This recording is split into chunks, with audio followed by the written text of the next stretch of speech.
there's like two kinds of people who write. There's plotters and then there's pantsers. Guess which one we are. Drop them. Hi, I'm Claire. And I'm Molly. And this is Book Stupid.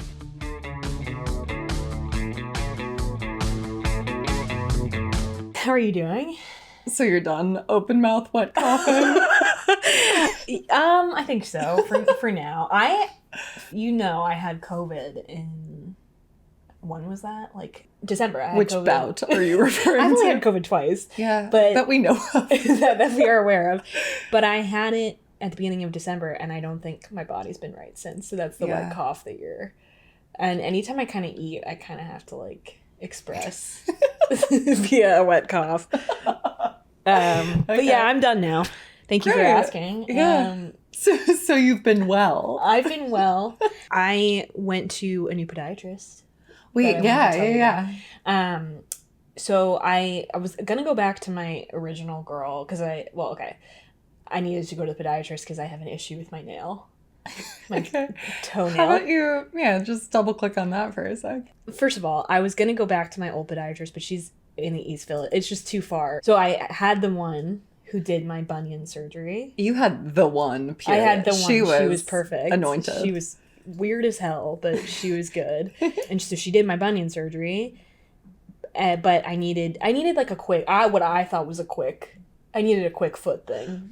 Right. And so, former podiatrist, just for the record of total foot ailments, you have double bunion, but you only operated on one. Yes, I have double bunions, but the right one was no longer much worse. Yeah. So I got that removed. Worst 8 weeks of my life recovering from that. Best part, having a little basket though. And a little motorized vehicle as well. But so I've been dealing with this toenail issue that started in the spring of last year. Which I can't help but feel that you're casting blame. No. If I were casting blame, I would have said this summer. Okay. I started in the spring All right. because I kind of have, I think you sometimes have this issue too, where just like my toenail falls off every once in a while. It's just like it's done. It gives out. It's just like I'm done. Yeah. And it's like a snake shedding its skin. And like, okay, girl boss. Do what you have to do. Yeah. An icon of boundaries. Yes. Uh-huh. So it fell off in the spring, and then I didn't really do anything. Little guy? No, my big toenail. Big guy. My big toenail on my left foot. Uh-huh. It fell off, so then I didn't do anything about it for a long time, and then before your wedding, this is where the blame starts. Right. I got a fake nail, and it was great it was actually amazing. It looked so good. You got an implant. Well, yes. I was calling it my implant, and it looked really, really good, and then after your wedding, I stubbed my toe, and it fell off. The implant didn't take. Your body rejected the implant. So, and then I thought it was fine. I was like, okay, we're just back to square one. Right. Toenail's got to grow back. And the implant, it was like a little acrylic, right? It was a little gel, I guess. I don't know what they do. It's like a little... I assume glued to your decaying flesh. It was glued to my flesh, yeah. And then painted over with nail polish, and it looked amazing. I know. But then post-op, it looked really bad. But then I thought it would like start to feel better or look better. Because you're not new to this. No. Again, I'm like, toenail falls off. But when you get an implant and it doesn't take, it's different. And that's a harsh lesson. My body changed. Now I just kind of have a nub there, and it wasn't growing. I'm spending so much time talking about this. And it started to turn purple, so it was clear there was like something going on. And to be clear, it was a nail nub, not that your toe shriveled to a nub. The nail was a nub. Yeah. So I was like, something is happening here. I have to get it fixed. I went in, and she was like, oh yeah, that's something, all right. And I really loved her. She was like taking notes like this the whole time. She goes, nail is misshapen. Oh. And then she goes, generous. I'm being kind. Yeah, she was. I was like, but that's also snap. I was like, a new diva has entered the villa. Old doctor in or out. You're in, girl. Okay. So I am obsessed with her now. I have to go back. She's got me on a whole regimen now. And I have to go back on Valentine's Day. Which I'm looking forward to. You've got plans. I do. So that's what's new with me. Do you have anything to share? Yeah, so I've been in Florida. My parents are my parents are big snowboarders. Oh my god, they're so cool. Hang on.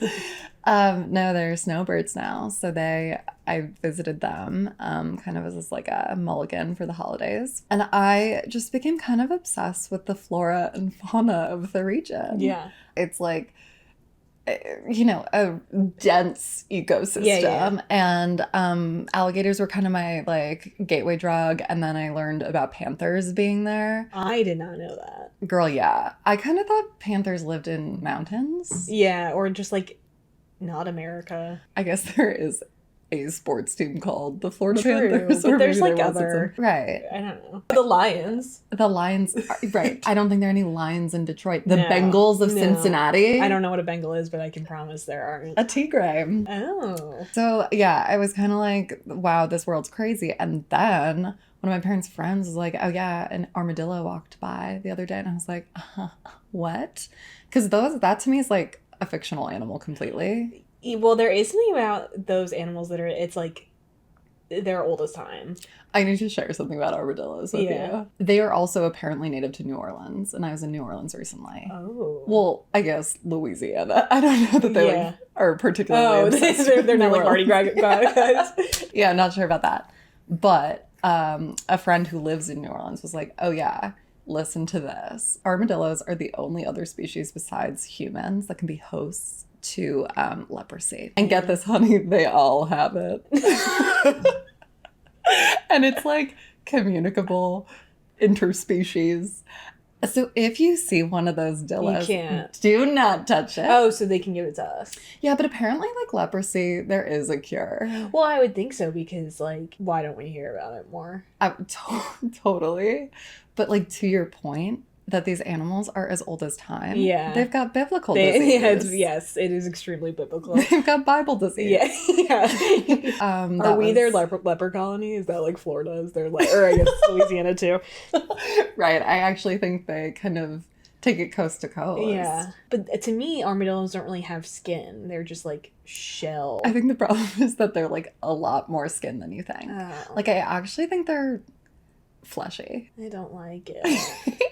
Yeah, so that was my main takeaway from Florida. I also, I guess my other headline, I really like leaned in on the retirement lifestyle. Going to bed at 9 is so good. Yeah. Ugh, I wish I felt that way. Dinner at 4:30? Yeah. Yeah. I'm like a lunch at 4:30. For sure. I mean, dinner at 10. Yeah. Like our lives here are calibrated to it's like we live in different countries. Right. But we in fact live in the same time zone. True. Wait, so are your parents like they're doing 4:30 dinner? Yeah. if left to their own devices, yeah, it's 4:30. Really? That's what they want. That's when they get hungry now. They're like dogs. Exactly. And so they go to bed at 9:30? Like, yeah. Again, if they're left to their own. Yeah. Oh, that's cute that like when you're that implies that like when you're home, they're like, oh, you gotta stay up. Right. It's like, oh, we can have dinner at 7. Yeah, Oh. I guess. Yeah, no, it's really nice. I'll have some crackers. Yeah, it's really nice. I think we're going to love that lifestyle.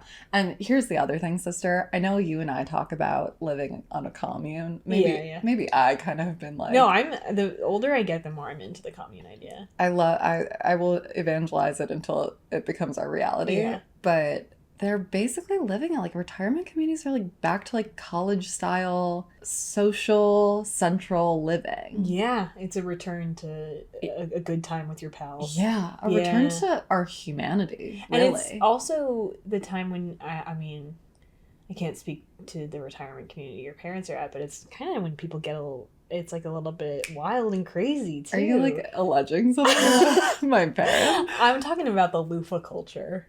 That's the villages. But I think does that not touch all? Right. I guess the villages were kind of the epicenter of our culture, and it has picked up elsewhere. I guess I just mean like I think that's part of like the people get college. a little it's like pervy. want to sleep over in my dorm, like kind of vibes. Want to share an XL twin? Yeah. Yeah. Oh, that was another big highlight for me this week. Yeah. I got a new mattress. Sure did. I upgraded from I literally I won't dwell on like inauguration because I don't think anybody needs to like relive that. No. But on inauguration day, I was like trying to dissociate as much as possible, I think, as we all kind of were, and I really wanted to get a new mattress. But I was like, I can't get a new mattress until I know what my tax return is, because like I hope one day I get to the point in my life where I'm not like budgeting with my tax return in mind, where I'm like, everything will be fine once my tax like when am I gonna like stop like betting the house on my tax return? I don't know, but I was like, I will do my taxes on inauguration day, and then depending on whether or not I get a tax return and what it is, I'm gonna walk right over to Mattress Firm. Hell yeah. I got a new mattress. Hell yeah. It's not that nice or that exciting, but queen for a queen though. It's a queen, which is larger, and it like fits because before I was doing a full on a queen. You were frame. what, in a trundle before? I was just kind of sleeping on the floor. So I was sleeping on a queen frame, and it looked really stupid. I was saying this to Jupes earlier today. My pillows were like man in his 20s pillows, like very flat and sad. Yeah. So I upgraded all of that stuff, and that was my inauguration day treat. That's actually gorgeous. Yeah, we have to build in our own little distractions. Yes. My toxic truth is that I like man in his 20 pillows. Like you like a flat, shitty pillow. I want more like the suggestion of a pillow. Yeah. I don't actually want support. Okay, that actually makes me feel better, because I was like, I'm wrong and bad for like having these bad pillows. But maybe it's like, I don't think it was a preference. I think it just kind of happened that way, but like, makes me feel better that some people prefer it. I'll defend that. Yeah. Yeah. Absolutely. I want it to be like a baby's blanket that's been just shredded to a tatter. Yeah. That's what I want my pillow to be like. Okay. Oh, okay. So as you were saying, I legitimized your decisions. I made a face of disgust. You, in fact, you shamed me with your... Well, it's just I now have had big fluffy pillows for one day, and I gotta say I slept like a baby last night. Okay, a bedding reset can be, oh my god, unlock. It's very nice. And I also switched from a quilt to a duvet. Luxury. And, sorry, and this is the last thing I'll say about it, I also, for the first time ever, correctly put a duvet cover on by following a TikTok. Fuck. And it was incredibly easy. What have we been doing? And so now I'm back, like, because I think I moved away from duvet culture because I was like, it's such a project every time I have to put it on. All right. But now I'm back in. Well, send that to me. Yeah, I will. I saved like 4, and I followed one of them. So I'll send that to you. It's something I wanted to talk about. This is kind of politically related, unfortunately, but I want to defend Jack Schlossberg's tweet about his grandmother. Did you see this? Yeah. And you know how it was brought to my attention? By my mom texting it to me. And I actually don't think that was unique. We have another friend whose mother had comments on it too. Did she? I think Gen X moms have a real opinion about the Kennedys. That I think is really true. I think that's really true. Because it's like they're just part of their... They watched like the Camelot era. Like they like at least had adjacency to it where they were like the Kennedys are a dynasty. Yeah. But then also they lived through the 90s wherein we were getting like the tabloid underbelly of the Kennedys. Yeah. And then like every mom in my life was obsessed with that book that came out about the Kennedys like a few months, maybe in the summer of this past year. Oh, it was like a tell-all about the evils of Kennedy men. Okay. And it like was it 1,000 kill pages? shot to the heart of boomer Gen X cusp women. I really think. How did we not know? It would, like, I mean, I feel like that was obvious that the Kennedy men are like trash. Like, yeah, didn't the patriarch kill like 1,000 women? They are responsible for the deaths of multiple women. I'm certain of that. But so I do think it's already a controversial stance to believe a Kennedy man could be good. I'm not coming at it with that, like, Kennedy men are trash and like objectify and treat women poorly. No, everything is a circle. Time is a circle. Yeah. You've just been taken in by his boyish good right. looks. Like I don't except for RFK. I don't have any ill will towards his devil may care grin. Yeah, but I just want to say this. So he tweeted like, "I'll say it" or something like, "Usha Vance is hotter than Jackie O." Yeah, like, Jackie O being his grandmother. Right. And people were really upset that he would, I guess, insinuate that his grandmother is hot. Okay, first of all, he was saying she's like kind of a dog. Yeah, like if anything, he's calling her kind of ugly compared to Usha Vance. Right. One, can we not be objective about the older women in their lives? I totally agree. Also, it is so common. Like, think of like the old pictures of your grandparents that are either like, you know, displayed. I think, for example, at weddings, they'll do like a table of like the wedding pictures of all of the different. I don't know how I feel about that, but yes. I actually do think it's pretty pervy, but I did do that at my wedding. Did you really? I fully share this opinion, but like there are all these kind of like enshrinements we make to our grandparents or our ancestors being hot. Yeah. It's like a very human thing to be like, look how beautiful my grandmother was when she was my age. Yes, I think that's completely normal. I think people think it's like a testament to their own attractiveness. 100%. People are like, look, they're not going to say that, but it's like, lucky me. Totally. And it's also like, you know, ageism, which is like we are ageist to our core. Yeah. Yes. It's like, oh man, wasn't she, you know, something? Yeah. Now she's a bag of bones. But yeah, so I agree. It actually makes me mad that people were, if I'm your dead grandmother and you're not saying she was beautiful, like, I think that sucks. Totally. And in fact, that is his commentary. Right. Yeah.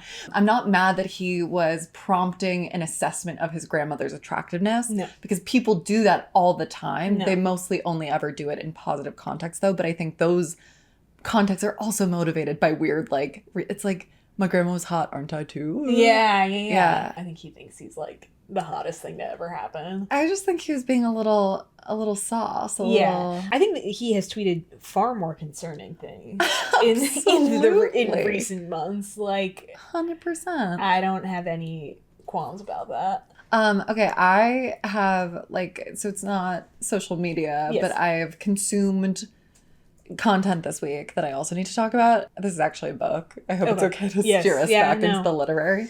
Though, like, to be clear, we are both chronically online people. I do some of my best reading on planes. But when I'm on a plane, I'm not looking for anything challenging. It's like how if I'm going to watch a movie, I'm going to watch Crazy Rich Asians for like the 7,000th time on a plane.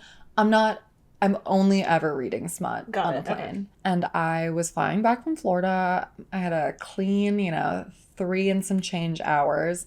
And I just like picked up a Kindle Unlimited title because I was like, I'm not, if I'm not doing diligence around the smut, I'm not paying for it either. Yeah. I picked up a title. It was called Maybe Once, Maybe Twice. Okay. I don't really care about talking about the content, the plot or anything. But this book did something that is emerging as like one of my biggest pet peeves in like contemporary fiction. Got it. Okay, so the other book that like introduced this to me or like introduced it as a nuisance to me was Where the Crawdads Sing. Okay, yes. I'm already with you. You're already on board. Okay, here's the thing. The example in Where the Crawdads Sing. There's a spoiler alert, right? But there's a motif throughout where there's this poetry and it's also kind of like sometimes the mystery of the book. Like the protagonist is obsessed with this poet and she keeps kind of like invoking poems from this poet. And you're like, this poetry's shit. Yeah. This poetry is really bad. And like there is even a moment in the like exposition where it's like, this protagonist like knows that it might not be great, or maybe like another character is like thinking like, yeah, we don't know why she's like obsessed with that poet because like it's honestly not that great. Yeah. But at the same time, you don't include that many examples of the poetry if you're not kind of like, there's a little something. Because it's not advancing the plot. No. You could do one example poem to like, but then you can just talk about how she like keeps returning to the poems, whatever. No, you keep inserting these shitty little couplets then at the end, again, spoilers, if you're mad, be Yeah. mad, scamp. But the protagonist is revealed to be the poet. Yeah.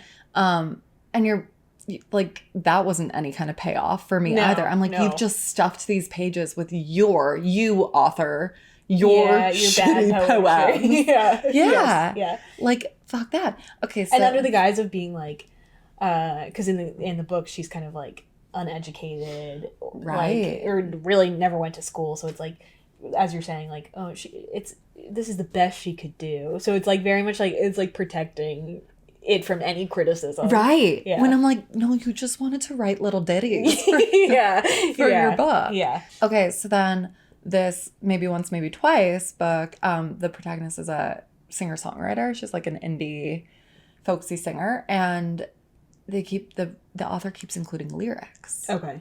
And I'm like, girl, do not make me read these. Yeah. Like, first of all, it's not really how music is meant to be consumed. No. Second of all, trash. No. And I was like, it got to the point where I was like, whenever I'd see it, because it got a different like stylistic treatment, just like visually, it was, italicized and like got a breakout piece of text. So I would just start skipping. I would just so there was no like flip the page. Nothing. No. Okay, wow. Anytime I saw lyrics, I was like, and the author was trying to use it as a plot device too, because she was like trying to use it to dig into the protagonist's like interior and even like kind of allude to stuff that like, I think there were moments where even if I had paid closer attention to the lyrics, I could have like figured out what was going on with her, like what had happened. Right, there was like Taylor Swift Easter eggs. It was such a long book, and they take you through like 3 prospective love interests, and it's just like that's too many. It's too many, they take you on the full journey. And one of them they've returned to twice.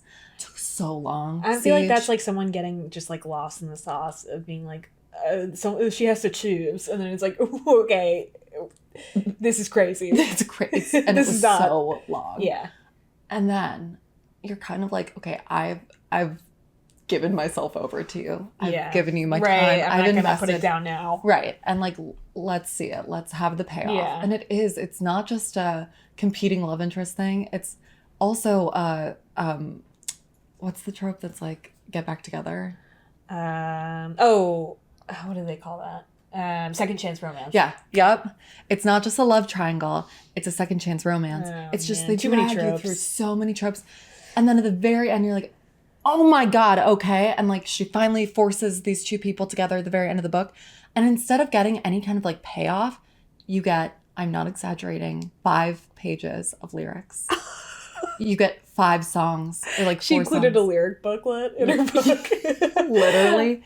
Yes. I assumed it was a woman. Sorry, that was messed up. It was. And do you know what? Like, I was such a hater, and I went to her Instagram account afterwards, and she's like really good friends with Sarah Michelle Gellar. Oh, tough. And I was like, what? Like, I can't talk trash because I want to be friends with Buffy too. Yeah. But I'm sorry, it just wasn't for me. And then here, I'm sure someone maybe likes that. I don't know. I assume so. She's been successful. She's published. We're not yet. Yeah. But I think here's what bothers me most about it. It's like when you're writing, like you as a writer are creating characters that can do things and have expertise and whole like experiences or lives that you haven't had. Yeah. Like you are creating a character that is likely unlike you in many ways. Yeah. That requires us to like trust you as a writer to have rendered a high fidelity study in that kind of thing, whatever. Like if you're writing a pro athlete, but you yourself are not a pro athlete, I have to trust you. Yeah. And that's the only way I can like buy into your character. Yeah. When you're writing a poet or a singer-songwriter, and then you literally try to give examples of the work. Yeah. And the whole suspension of disbelief, the whole contract I've signed with you falls apart. And I can't buy into I can't even buy into the story or the character anymore because I'm like, egg on my face. You made me feel stupid for being like 200 pages yeah. and thinking like, wow, she's like on the brink of a record deal. And then I read your lyrics and I'm like, this girl is Bernie and Friends. Hey, maybe her melodies were really good. Maybe she's got an ear, yeah. But it really got my goat. No, that's a really good point. And I think it is, the authors want to write characters who are doing these really interesting things, like being a singer-songwriter.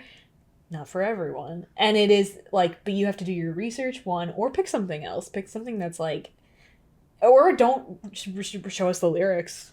Or just don't. Yeah. And then, you know what's also weird about it? The character who is the singer-songwriter, like, her big break was being brought in for a movie to do, and the movie was an adaptation of a book about a singer-songwriter, I guess. Whatever. So literally this character is being brought into a movie to handle the music for a story wherein music is central. And I was kind of like, you should have brought someone in. The author. Like, yeah, maybe it was like maybe it was, she was writing her true feelings. Like, I wish someone would help me. I guess I'm like, if that's the like a consultant, de rigueur for movies, then maybe for other media, if you're gonna put lyrics in writing, maybe get a lyricist to write them. I don't want to jump ahead to the books of it Do all. it. But this is a quick tidbit. Something I really enjoyed is that the person who wrote the book that I read this week about writing a book, she was a screenwriter before she became an author, and then she wrote this. But she was like, you should always think of your book as like a movie, essentially, and like how it's going to be communicated that way, right? Which I thought was interesting. That's so interesting. I think that like heightens your sensibility for like how people are seeing it in their mind's eye. I love that. And also, it's like manifesting a little bit, I guess. Oh, well, totally. And if we've not made this clear by now, we do expect our books to be optioned. You're right. It's a quick book to movie pipeline.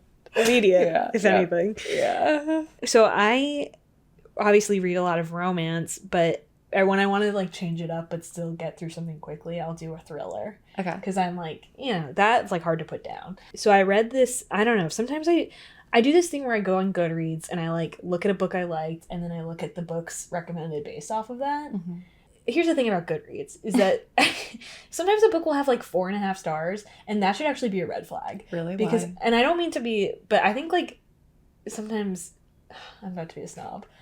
I think some of you guys need to like adjust what you think is a good book a little bit. Like, I think like some of these books that are 4.5 stars, it's like thought ran across the street, like, and I'm just like, it's a little bit like, oh yikes. Oh, so you think people are simple bitches?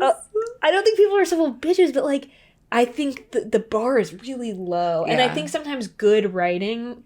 This does sound really snobby, but I think sometimes good writing, people are like, she's a freak. 2 stars. And I'm like, no, like, that's good. Yeah. So anyway, I made the mistake of picking a 4.5 star thriller. Not well written. Let me just start there. Yeah. It was called Local Woman Missing, which already sounds AI generated.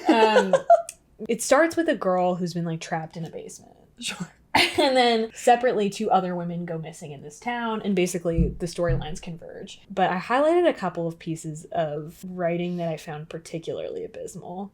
Sometimes it's kind of similar to your complaint. I hope I didn't just get pen on your couch. Like, I can't tell you how stained it all is. This is kind of similar to yours, and where it was just like unnecessary like writing that doesn't move the plot along at all. This book left my brain as soon as I read it. Like, it was just like I was like, whatever. So I don't know what was happening here. Thank you, goodbye. I was like, at least I got to add a book to my Goodreads for the year. Yeah. So in this scene, this woman is like running around, and she goes, I hurry barefoot back around the side of the house, my bra strip sliding from out beneath a sleeveless shirt, falling down my arm. It's like, where else would a bra strip go? And bra strap. I don't like. That's, we get it.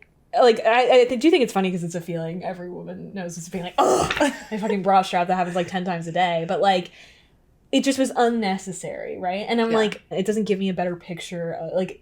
I'm like, I want to feel panicked, not like annoyed that my bra is falling off, you know? Like, Does that make sense? 100%.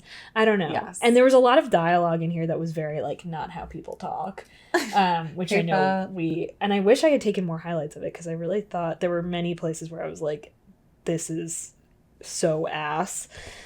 On a lighter note, I have two. Wait, I have a reaction to that. I found more of my highlights. Oh, please, go ahead. Sorry, they're just so good. Yeah, please. No, okay, then but I do want to hear your point. Please. Okay, this one was during a storm. The narrator in this chapter said the power went out in her house, and this was the line: "The storm has stolen our power from us." That pissed me off. Okay. Like that just like takes me out of it. Like no one thinks like that. I mean, can you imagine thinking like that? Sometimes shit is so dumb that I almost circle back to like. Actually, that's good. Is that really smart? Yeah, wait, that's a good point. Like sometimes you do think of something like fucking stupid like that. That's insane. The storm has stolen our power from us. Yeah. Okay, and then this is when they found out one of the women was dead. One of the missing women is dead. No. So sorry. Local woman missing, local woman dead. I didn't see that coming. So they go, the worst has happened. Meredith is dead. No one goes to him. We all stand by and let him have this cry. Many among us begin to cry too. My hand goes to my mouth, expecting all the emotion that's welled up inside of me to come flooding out. But it doesn't. I hold it inside, focusing instead on what needs to be done. These are really dark themes for a third grader's what I did on my summer vacation essay. Thank you. It's like, what the hell? What the hell is right? I am scared for the reading level of the people on Goodreads. I'm scared. For sure, absolutely. Like the way she's just like, everything in this book is like, I have to like list out the steps of what's happening next. And it's like, no, you can just be like, and then I cried. You could just say I cried or I didn't cry. I felt kind of weird instead. We'll give him this cry. Yeah. Some of us also cried. Right. Like what? It's very like, you know, how when you're, I don't know if you ever did this, but like when you're first learning to like write as a kid, where it's like, I don't know, we did this exercise where it's like, you need to write the instructions for how to make a peanut butter and jelly sandwich. And like, you can't forget anything. So it's like, I took the bread out of the cabinet. I took the little tie off the bread. You know, it's very like tedious. And for what? And for no payoff. It's just another paragraph I read. Okay. To your point of that, I can't get that damn bra strap out of my head. Because it is like, why? Yeah, why? Okay, a good takeaway I had from my book on writing this week. One of the insights is from like a newspaper editor, and his like the big lesson he imparts on a teenage Stephen King is when you write a story, you're telling yourself a story. But then when you rewrite a story, when you go back in and edit, you're removing all the things that are not the story. Oh, that is so important. Totally. Yeah. Like, girl, go back and put that bra strap back on her shoulder. Yeah. Because that's not the story. Hopefully she's, like, not wearing a bra, so it's, like, 9 p.m. It's dark out. Why is she still wearing a bra? Okay, well, it sounds like she's, like, actively looking for a missing woman.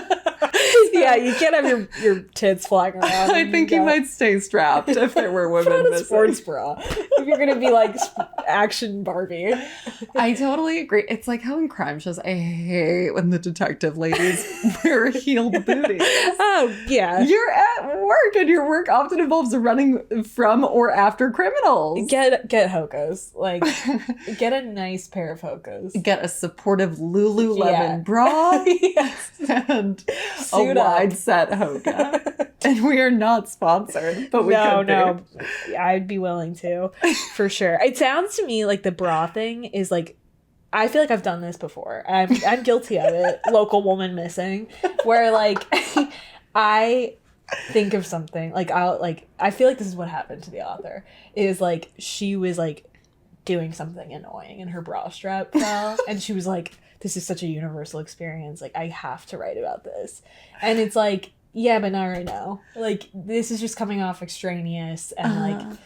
I don't know. It's not, the point's not coming across. No, totally. Like that would be, I feel like that bra strap line would be better suited when it's like, you're like your kids are pissing you off or something, and it's Yeah. like your last fucking straw. I think you're Like, giving her too much credit, honestly. I think I'm being actually very nice. Yeah.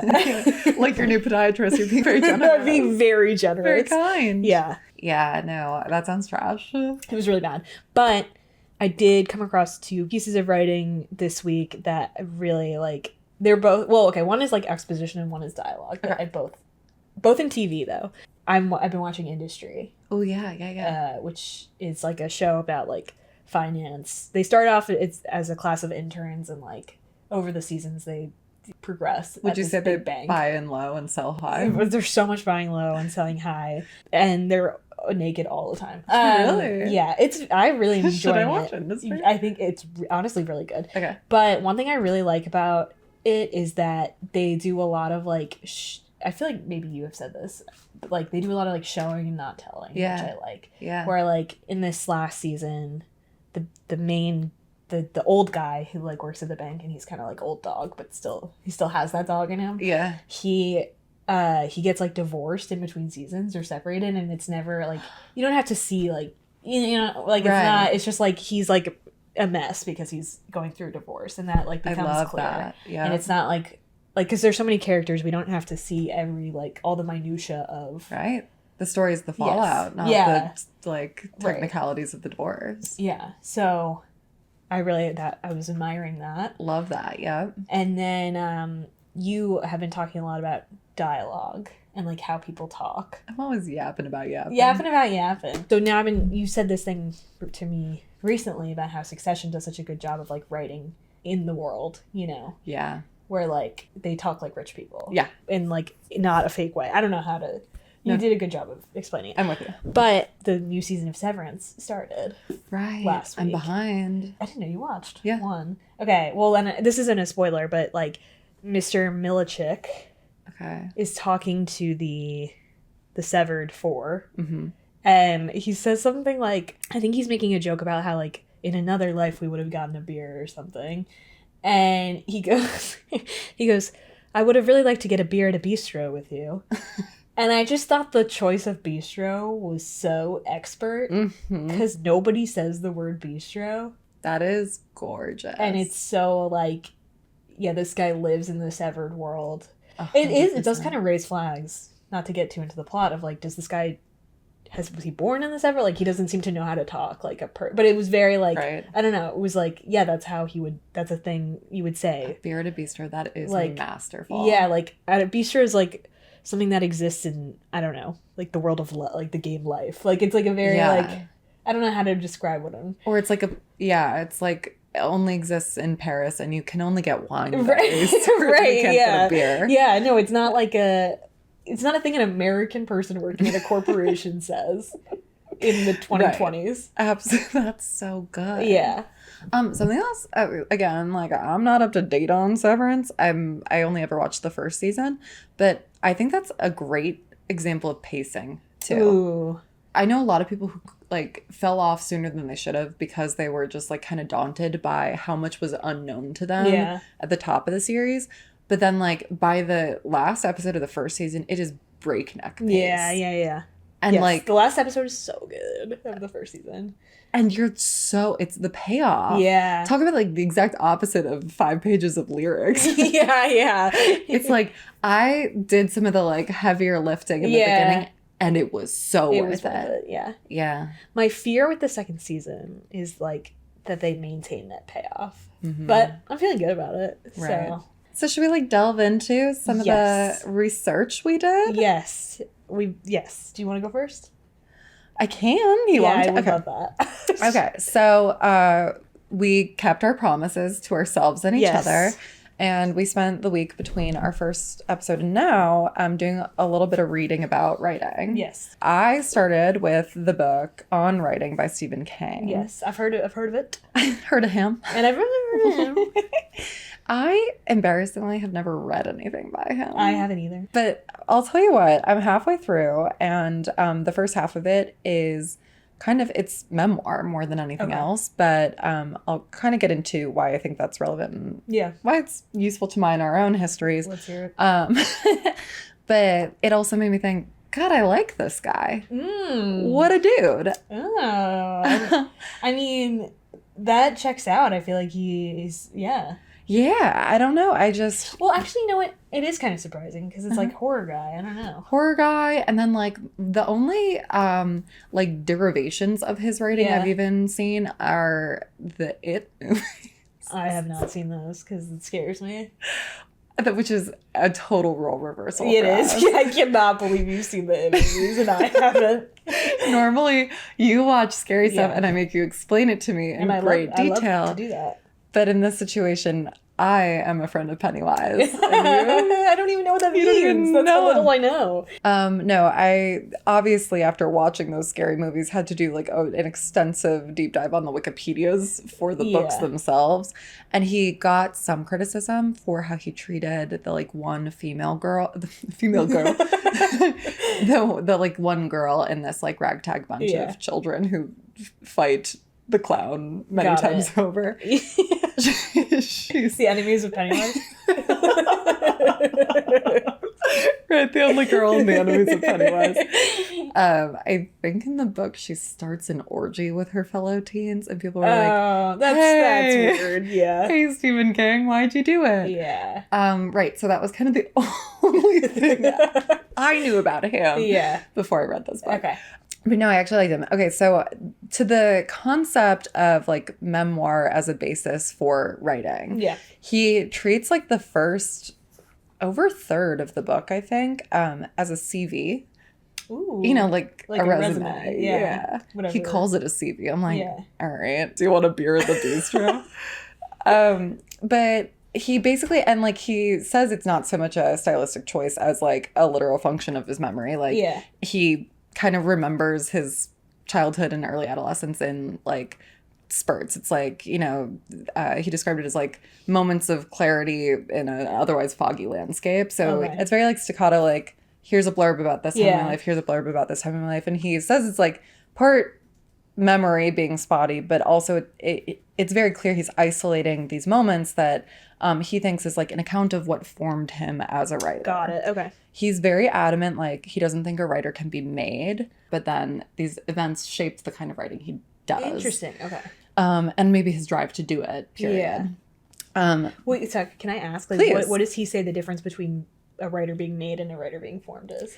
Basically, he like doesn't. He thinks like a direct quote is his saying, "I don't believe writers can be made," but like you're born a writer. Got it. Okay. Maybe you're born like varying degrees. Yeah, like you're like specific predisposed towards it. Yeah.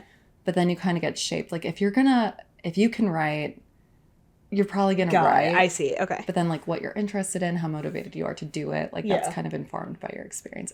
That's how I interpreted it. That makes sense. He basically has this thesis like you have a toolkit you can work from, and then secondarily, you're either a bad writer, like a competent writer, a good writer, or a very good writer. And he thinks like that scale really scares me. Yeah, it's like a pyramid that he describes. There's a wide base of bad writers, and he thinks they're hopeless. Like if you're a bad writer, you can't really become a competent writer. That's what he posits. Yeah. Listen, I'm kind of inclined to agree. I kind of agree. And he's not saying like you'll never make it as a writer if you're a bad writer. I mean, speak to local woman missing author. Exactly. Congrats. He's like, you will find a market. Bad writers employed at big journalism institutions. You'll find them like in beach houses bought on the backs of their series, like whatever it is. But yeah, he basically thinks if you're a bad writer, you can't be you can't graduate into the competent tier. Okay. But he thinks if you're a competent writer, you can cultivate good writing. Okay. And so you can kind of make that jump into good writing. Yeah. He thinks there's mobility between competent and good, but he doesn't really believe in like good to very good. Because kind of he thinks that very good is like a rarefied like Shakespeare or Faulkner. Right. Like, him probably. He doesn't say it. Of course, but it's implied. Okay. Also to that end, the people who gave like quotes, like book jacket stuff for this book, Margaret Atwood, Donna Tartt, John Grisham, Michael Chabon, Lauren Groff, like it's crazy. Yeah. And that's just to name a sample. Yeah. I mean, I feel like he's one of those guys where it's like if it's an honor to be asked to be on the like Yeah. Yeah. He's that dude. Like, and it better be well written. It better be. Yeah, you better hope you were born a writer. Okay, but a few kind of like things that popped out in his CV that, you know, I kind of was like, that's relatable. Yeah. First first one. It's just like a little blurb, but he describes being a family that was late to get TV. And he kind of like grew up in an era where TV was just like on. Yeah. It was coming up. And it made me think both of us have this experience. That's like really validating. And to be clear, we did have TVs. Yeah. But we didn't have cable. Which is essentially the same thing as not having a TV. Let's be clear. It's like growing up Amish. 100% is. And do you know how hard that is if you're also like really Catholic? It's so hard. Which is why, I mean, like I talked about Wishbone last week. Yeah. Like everyone And I was like, yeah, totally. Because we had a weird childhood. Because we can name like the premise of every episode of Arthur. The way people treat SpongeBob is monoculture. Not for me. Completely unrelatable. They like will sing the songs and I'm like, yeah. I'm like, okay, this is actually so lame. I don't know how to tell you. Yeah. But I'm probably lashing out. You don't know the library song from Arthur. I can't relate. I know. Yeah. So like. Yeah, I think us having cable is like the generation. So that's the version of not having TV. Which is what you just said. Time. So. But no, it did feel validating. And he you know, treated it lightly or didn't spend much surface area on it, but he was basically like, we should blow up TVs. So I think I'll incorporate that into my practice by like screen time is the enemy of writing. Yes, I think it like deteriorates our brains and I feel like it makes me less creative to consume that slop.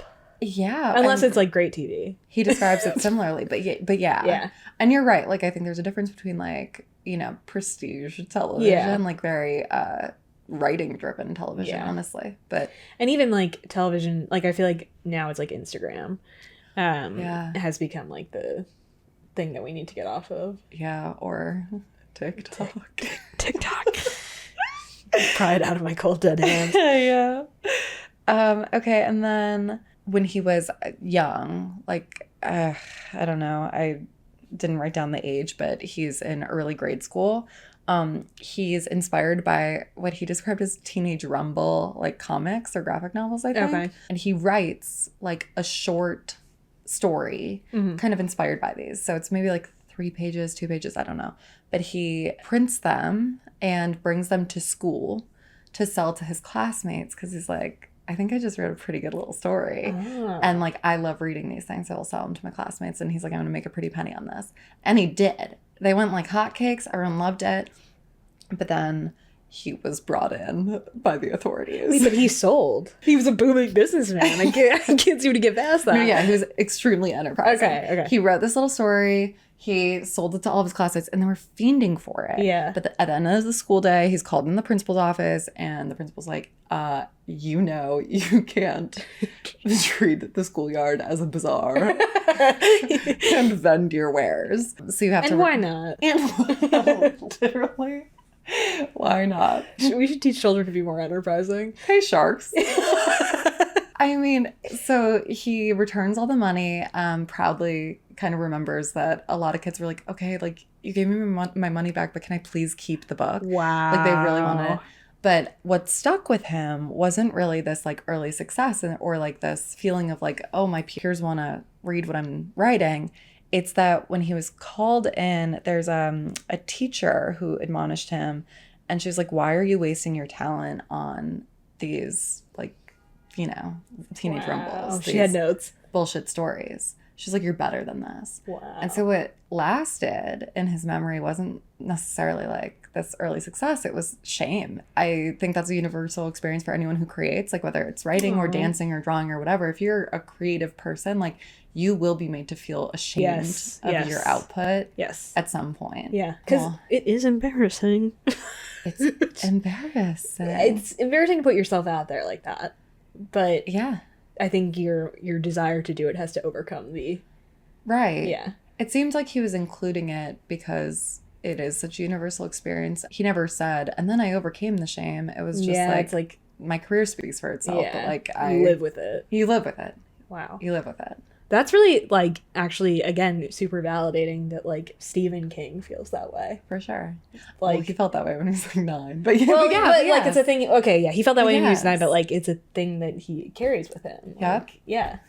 Okay, then the next section of the book, which is much shorter, is like about your toolkit. Bring your whole toolkit every time because the problem might you might encounter a number of problems you weren't expecting. The problem might require a different tool than you were expecting, but like you'll reduce your total frustration and you'll like essentially keep with it, I think. Like you won't quit. Yeah. If you at least bring your tools. Bring your full set of tools. Yeah. The toolkit, basically, he's prescribing, it must be vocabulary, it must be grammar, and it must be basic style. Okay.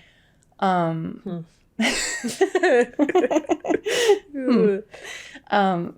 think I have like 1 or 2.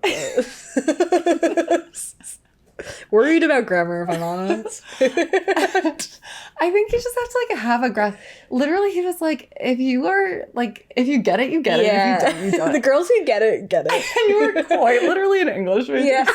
Like, pretty sure you're fine. But people need to understand that being an English major is like not at all skill based. Sorry. No, it's true. It's like a vibes degree. Like, but like it's like style. It's a style. It's kind of like a taste degree. It's a degree in taste. I guess so. But I do want to end on when he was talking about grammar. Yeah. He didn't spend a lot of time talking about like the rules. He's like, that's not what I'm here for. But I'm going to tell you some of the shit that really bugs me. Ooh, okay. I actually love that. I found it so satisfying. Yeah. One of his big pet peeves, passive voice. Couldn't agree more. Okay, maybe we are, because yes, I completely, but that is something I have to say was really, I think I always knew that, but it was really ingrained in me by for my second boss. Mm-hmm. Like he was a real stickler for passive voice. Which I think is like a gift because business writing is wrought with passive voice. Yeah. I thought like an interesting through line to the shame. He was saying passive voice is like such timid writing to him. Mm-hmm. It's like basically saying like, I'm not going to use an active agent of the sentence because like I want you to believe it's been like preordained. Yeah. It's like he described it as like a girl clomping around in her mom's heels, a boy doing a shoe polish mustache. Like he was just like passive voice is chicken shit. And kind of in the same vein, it's like it's almost like you're trying to tell someone else's story. Like, you know what, like you're like this, I heard this. Right. And I'm retelling it to you. Totally. And then, okay, the next one he hated was adverbs. Oh. Again, I'm right on board with them. Okay. Like, I think they're so often, he called that kind of timid too, but in a different way. He wasn't like, you know, someone else said this. Yeah. It's like, I'm worried you're not getting my meaning. Like, I'm worried I'm not writing clearly or persuasively enough. So I have to lavish on these adverbs. Like, he ran like jauntily or she said heartbrokenly. Like, girl, if you've done enough of that like contextual prose, people will get how she said it. Yeah, I think being economical with your words is always... It's always good. Yeah. I never thought about adverbs being like a problem, but I think it's the kind of thing where like if you notice them, it's a problem. I think so. And then he had one instance of adverbs where he was like unforgivable. Okay. And it's adverbs where it's attributing dialogue. So like, she said this, like, right. Oh, that takes you out of it so much. Dialogue is, I will say, as much as we talk shit about dialogue, it is very hard to write, and I think it's hard to like make it natural when it goes back and forth. I know that sounds stupid to say, but no, like 100%. Yeah, like if you're telling me like he said something like excitedly, I never tell me that. Just shut up. Just please don't. Just don't say anything. Yeah, so that's what I've learned so far. Okay, that was really, really interesting. And no, really, like I feel like your book was a lot more about like writing as like a thing we do and like the art of writing, I guess. Mine was very much like a manual, like here's how you write a book. Yes. Which I feel like that's the thing I find the most. I want to read that though because I feel like I think it's good to get a balance of both perspectives. So my book is called Saves the Cat Writes a Novel. don't ask me what the title means. You said it wrong. Did I say it weird? It's not same. I literally every time I picked up this book, I was like, "What's the title?" It's called it's called Save the Cat Writes a Novel. It's the different verb situation. Yeah, no, that's actually such a bungle. The last book on novel writing you'll ever need. Despite you saying you want to read manga. Yeah, no. So what I think the thing I find the scariest about this project is like the mechanics of writing a novel. Like that is something I don't know how to do that. So I was like, I want something very like tactical, to use a corporate word that I hate. Yeah. So this, like as I said earlier, she's a screenwriter. So she comes out with a very, like, I don't know, I feel like screenwriting is very, like, formulaic. And apparently novel writing is as well. One thing I thought was interesting in the beginning, she described, there's, like, two kinds of people who write, how they approach writing novels. There's plotters and then there's pantsers. Guess which one we are. Drop them. Plotters, obviously, are people who, like, need to outline and are very, like, organized and like have a structure going into writing a novel. Pantsers, that's an allusion to flying by the seat of your pants. So the pants stay on? The pants stay on, unfortunately. Maybe not in these books, am I right? So I underlined that because I was like, we're pantsers. One thing she talks a lot about is formula, which I think you start to realize the more you write how formulaic everything is. And formula is actually like super comforting to me. Yes. People think of writing as very like flowery or like very free form, but it's like, actually, no, you like really need structure. But one thing she said, plotters versus pantsers, is that no matter whether you're a plotter or a pantser, you've got to plot at some point. Like you've got, it doesn't matter when you do it. Right. But the formula will come for you. So, like, here it is, basically. Yeah. One thing she talked a lot about is, like, creating a story-worthy hero, which I thought was really interesting. Like, creating a hero your readers can believe in, but also, like, they have to be flawed, which is very interesting to me. So she said, your hero needs to have a problem or a flaw that needs fixing, a want or a goal that the hero is pursuing, and a need, a life lesson to be learned. Which, like, when you think about it, that's, like, literally... The structure every romance novel follows, but like just seeing that outlined, it's like, oh, if I can figure out those three things, I have a character. Also, like, ain't that life? There's a part where she says, when someone starts reading your novel, they should be thinking something along the lines of, whoa, what a mess this person's life is. Immediately, I was like, Saturn's Return. Ugh, I can't even talk about Saturn's Return. Has it come for us yet? When it's are coming. Our dates? Just a quick side note. Yeah. Molly and I, our birthdays are 3 days apart. And our Saturn return, which like the astrology people will know, it's like a really dark time. It's upheaval. And it happens in your late, like 29, 30. And there's like 3 dates and ours is supposed to end. Mine is supposed to end on February 2nd. And yours is supposed to end on like January 30th because our birthdays are 3 days apart. So... And like either something really bad can happen, which I'll just say my last 2 dates of my Saturn return were like devastating. So I'm kind of like waiting for the hammer to fall on the third one. Or you learn your lesson. Or like you've done something that pleases Saturn. The need has been satisfied. Yeah. So, but it was so funny when I was thinking about like, and I'm not going to get into like the character I'm thinking about writing or whatever, but like when I was thinking about her in my head, I was like being like, what's her problem? She's unemployed. Like, things that have happened to me in the last year.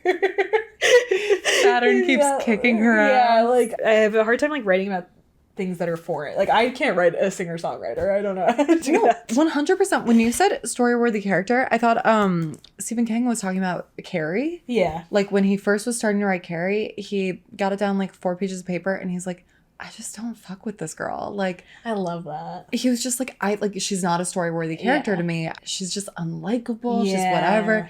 And he threw out the pages. His wife picked him out of the trash and she's like, this is something. This is something. Oh, so he just hates women. Well, so like, I know what I've shared might kind of like amount to that that analysis, but he's like, she's so loud. No, actually, she's too many opinions. Okay, I don't have anything against Stephen King. He seems like a good guy. Yeah, I will probably say it's always a bad bet to say a public figure white man is a good guy. Like, you just don't know him like I do. He means well. Right. He's like, I kind of just know him. Like, other people don't. No, but he, like, it was when he connected Carrie, the character, to, like, two girls specifically he grew up with that he could, like, understand, Mouthy. like... Sorry. I'm sorry. Like, desperately bullied. But I'm agreeing with you. Like, it needs to have... I think I similarly need to anchor it to something I've experienced. Yeah. Yes. Something I've like witnessed firsthand, if not experienced myself, because it's really hard to. And also, I think it goes back to the credibility thing. It's like, how, to a certain extent, how can you write about something you haven't like, at least experienced or witnessed or like, been? I don't know. I mean, you can, of course, but like, or like, I guess you have to have had the feeling that person has had. And I think bearing witness can take all kinds of, like, I don't need you, like, an author I'm thinking of right now is, like, Barbara Kingsolver, and she's one of my very favorites. Yeah. And I know, like, you know, for example, Demon Copperhead, she did grow up in that, like, region, and for Poisoned Bible, like, she had this adjacency to all of that, like, religious stuff, but it's, like, she was writing these, like, also, I think, male characters that were super credible and believable. And I think she bore witness to those kinds of people or that kind of life so faithfully that it's like, I think you have to be open to it. You're not like analyzing something or making judgments on it to then reflect it on paper. Like, you have to like really be interested in the core of what it is. You have to have like empathy for it, maybe. Exactly. That's what I'm trying to say. Yeah. You have to understand people, maybe to a degree. Yep. I think so. That's interesting. Okay, so you're thinking about your protagonist through her wants. Oh, no, it was like, you know, again, this whole book I feel like gave me like a lot of like the pieces. Again, I didn't finish mine either. But I read... It's a journey. It's a journey. I read a lot of it, but... Like more than half, would you say? I won't reveal. It was daunting, one, to see how much work goes into this, which like... It's good to be humbled. And I think that one was like really helpful for me of like, oh, if I can just get the hero, if I can sort of flesh her out a little bit more, we'll be okay. That's the bones. Yeah. Well, then so she goes on to give you the true bones, like it's a beat sheet essentially. No. She gave you the skeleton of the hero, but then she gives you like a beat sheet. The veins, the muscles. The veins. Yeah. Tell me what a beat sheet is. The meat. So I won't go into all of it, but it's basically, it starts with an opening image, a theme stated. That doesn't have to be like explicit, but like, you know how it's always in the first chapter, it's like, she's such a mess. Yeah. Like, her car is really messy or whatever. That's just like what our books would be. And then a catalyst, something happens. You break into Act 2, I guess. And then there's a B story, the midpoint, all is lost, break into 3, and then your final image. And she goes into like what each piece means. What was really helpful, I think, in this book, I've already mentioned like 4 things that are really helpful, but she like then outlines like the 9 possible genres for a book. Say them. Oh, okay. A why done it. Why done it? Okay. Yes. So there's 10 genres to fit any story. Okay. Yes, even yours. A why done it, a rites of passage, institutionalized, superhero. Institutionalized. Yeah, it's join them, leave them, or take them down. Ooh. So like an example there is The Handmaid's Tale. That was one that like stuck with me from that chapter. Superhero, dude with a problem, fool triumphant, buddy love. That's ours. Buddy love. Buddy love. Don't look at me and say buddy love. Out of the bottle, golden fleece, monster in the house, pitch it. Oh, no, sorry, that's not a genre. The last one is monster in the house. The next chapter is just called pitch it to me. So I read a lot of these, and I will say reading the superhero one was really helpful because like so in each chapter, she dissects a genre and then gives you like breaks down a book with her structure. Cool. Which is really helpful. And I thought like the superhero one was one of the most helpful ones because she was like, this is one of the most formulaic novels. Like it fits the template perfectly, and it was Harry Potter and the Sorcerer's Stone. So like that, I don't know, that was just really helpful, I guess. And then I did read the buddy. Would you say like Percy Jackson? Actually, wait, I highlighted something in here that mentioned. Oh, here I literally opened it to the page. Like the Harry Potter series by J.K. Rowling or the Percy Jackson series by Rick Riordan. Stop. Yeah. And I was like, I'm pretty sure that this should be under buddy romance, if I heard Molly correctly.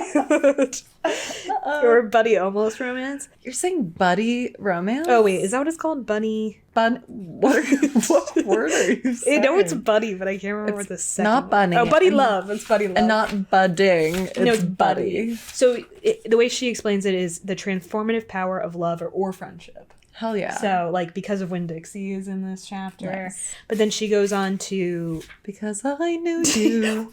I'm not even kidding. Wait. I highlighted this part. I highlighted this. In the end, almost all buddy love stories contain a similar message. My life changed for having known another. And I put in the side, wicked much? Scary. So yeah, she then breaks down like a young adult romance novel with this, which was just really helpful to like, because you know when you're reading these books that they're formulaic, but to like see the pieces mapped out this way and then like be given a map, I think will be really helpful. Totally. And yeah, I haven't finished it yet. I think the last part is about like pitching your book, honestly. Pitch it! Scared the shit out of me. Oh, one other thing I found. Hey, sharks. The end of this book is how to get on Shark Tank.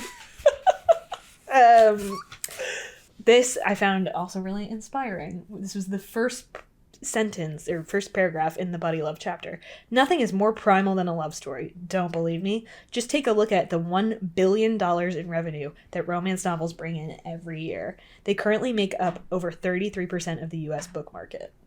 I know that's right. And I was just like, I don't know. I don't know. It made me feel good. You were just seeing dollars. Sharks.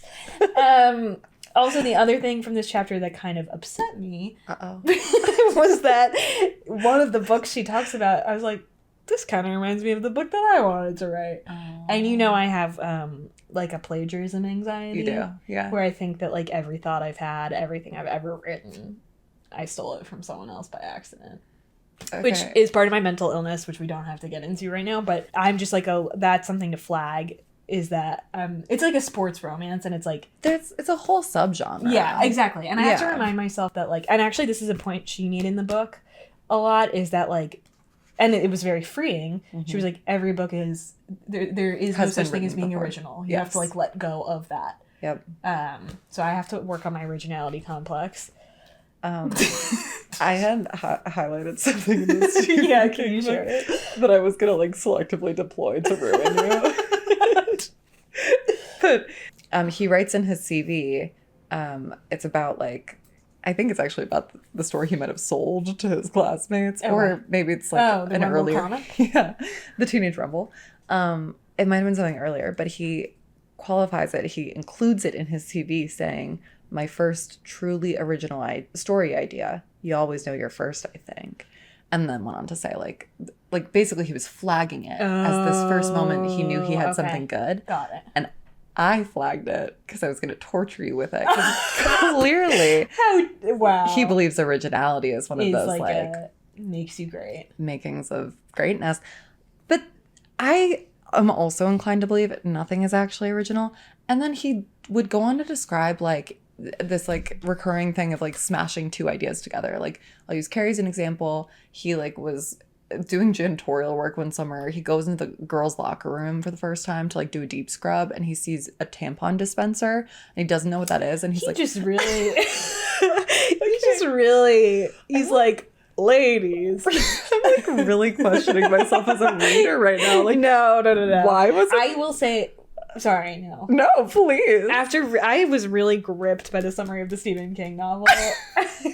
The one struggle I had with this book was forgetting that I was like learning to like write a book, and I was like, this sounds good. But I do think because we love stories, we will care. And similarly, like I think that work ethic is going to be you don't get there without plotting at some point. No. And I really think that's the thing I struggle with, because I sometimes just am like, let's just la-di-da.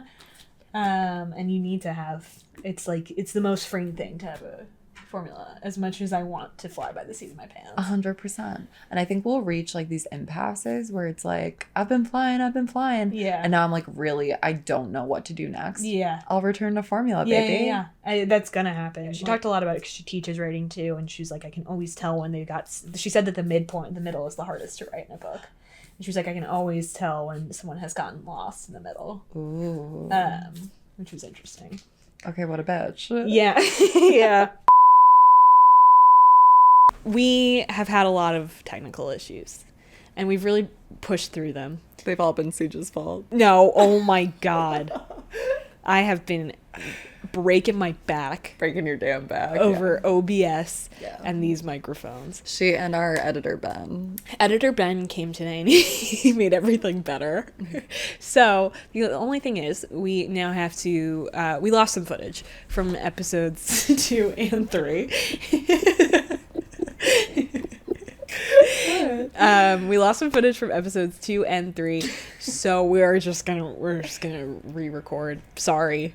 It's kind of like beautiful actually to return the lost tapes to the people. Yeah. We could have used the footage, but like there's a crazy echo on it. Nobody needs to hear that. And it was some really funny stuff. Yeah, too. You guys would have loved it. Okay, so with that in mind, we have to run back our end segment, in which I ask you, what's the most romantic thing that happened to you this week? Okay, the most romantic thing that happened to me this week was actually something I observed in other people. I was at a costume party. You were there too. You were actually witness to this. And we were standing, a group of women at the party, like all kind of talking. And we had literally created a circle, just gabbing, including someone dressed as Waluigi. She is the girlfriend of one of our longtime friends, one of our dear friends, who was dressed as Wario. They were in a couple's costume. And Waluigi, the girls, were all gabbing. And her boyfriend, Wario, comes over and kind of inserts himself politely into the conversation by touching her elbow gently and saying, "Can I borrow you for a second?" Oh my God. Yeah. It was like Bachelor rules, but for some reason it really worked. Yeah, no, it's so rare that you like see the Bachelor mansion play out in front of you in real time. Can I borrow you for a second? No, but it was like very suave. It was just, and the touch of an elbow. Yeah, it's very, is that an erogenous sound? I think it might be. It's very possessive without being like too possessive, I guess is the. Totally. It's a little bit like, yeah. I claim you. I claim you. Yeah, and ultimately he was asking for her attention so they could go and take pictures together. But still, which is also very romantic. That's sweet. Yeah. When have you met a man who would like to take pictures? Totally. Yeah. So I thought that was like really kind of smooth. Yeah. That's really nice. I like that. What's the most romantic thing that happened to you this week?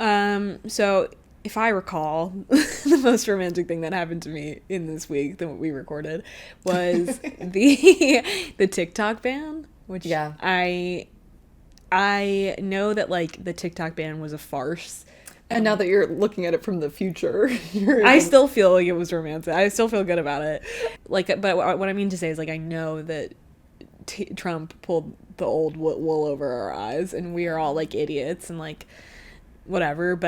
And it came back not 12 hours later. Yeah. But I really liked that everybody like had to take stock of what they've done on TikTok in the last few years, and like I do think that TikTok has opened so many like doors for people, and also like given people a chance to be more creative and like make money too. It's been a vehicle for mobility. It's been like this outlet to reach and resonate with people of all different walks and all different places. Yeah, and then it's not to say that like influencer culture is like good, but people were doing really original shit. Yeah, still remain doing really original shit on TikTok. Yeah, and I think it was like nice to see people reflect on that, and like it was sort of like last day of school vibes. Yeah. Or there was like a lot of nostalgia. Hags. And that it was very hags. Hags coded. And I was really moved by it, and I thought it was very sweet. So that's mine. That was peak romance. I agree. Yeah, it was just we should all say goodbye once in a while. Wow. Is that a crazy thing to say? No, that's beautiful. Even. Like, sometimes, like, you never know when you'll get the chance to say goodbye. Or when you won't, I guess. Wow. So we should say goodbye, Suj. Goodbye.